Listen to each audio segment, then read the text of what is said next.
Look at a map of North America at night, and you'll see a bright string of lights marking cities and towns. But something curious happens at the US-Canada border. The Canadian side glows brighter, while northern US states like Montana and North Dakota appear darker. This contrast challenges our perception of Canada as a vast, empty land. The southern belt of Canada, especially the Quebec City-Windsor corridor, is densely populated. Major cities like Toronto and Montreal thrive here. Meanwhile, US states bordering Canada have lower population densities. For instance, Montana has about 7 people per square mile compared to Ontario's 40. This stark difference invites us to explore the forces shaping human settlement. Why do more people gather just north of the border? The answer lies in history, economy, and climate. Rivers and railroads, dreams of settlers, and modern job opportunities all play a role. The land itself offered opportunities in some places and challenges in others. Understanding this pattern is like solving a cosmic mystery on our planet.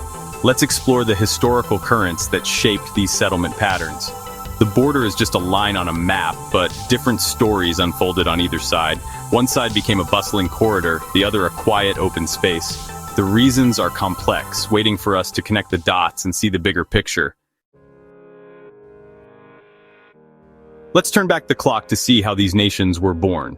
Early European settlements in Canada began along the St. Lawrence River, a superhighway for the fur trade. Cities like Quebec and Montreal grew along this vital waterway, becoming centers of power and commerce. The river system naturally pulled people to its shores, creating a strong southern core. In the US, expansion moved from east to west with the 13 colonies on the Atlantic coast. People followed paths like the Oregon Trail, drawn to fertile lands and gold. The cold northern territories were less appealing, seen as a difficult frontier. The Mississippi River and railroads directed growth southward. In Canada, the Canadian Pacific Railway united the country from east to west, reinforcing the southern population belt. Meanwhile, U.S. railways spread out, focusing on central and southern routes.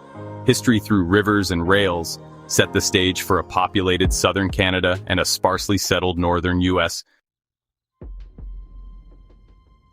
Money pulls people towards it, and Canada's economic centers are in the south.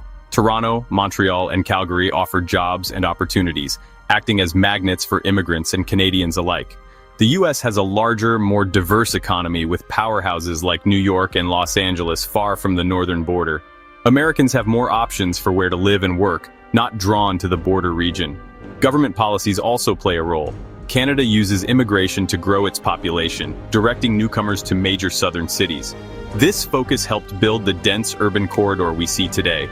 In contrast, the U.S. focused on agriculture and resource extraction in the north, creating small towns and a spread-out settlement pattern.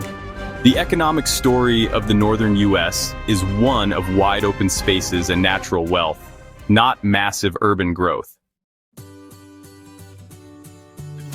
Weather is a powerful force shaping where we live. Southern Canada, with its moderate climate, is more livable than the harsh northern U.S. plains. The Great Lakes act like a giant thermostat, creating a more comfortable climate in southern Ontario and Quebec. Northern U.S. states face brutal winters and hot, dry summers, a tough environment for many. The climate itself discourages large-scale settlement. Agriculture benefits from a longer growing season in southern Canada, supporting a larger population. The fertile lands around the Great Lakes were a prize for early settlers. In contrast, the northern U.S. states have a shorter growing season, limiting agricultural potential. Today, these climatic differences continue to influence settlement patterns. Southern Canada offers a climatic sweet spot, attracting millions with its balance of winters and summers. The future may change with climate shifts, but for now, the story is clear from space.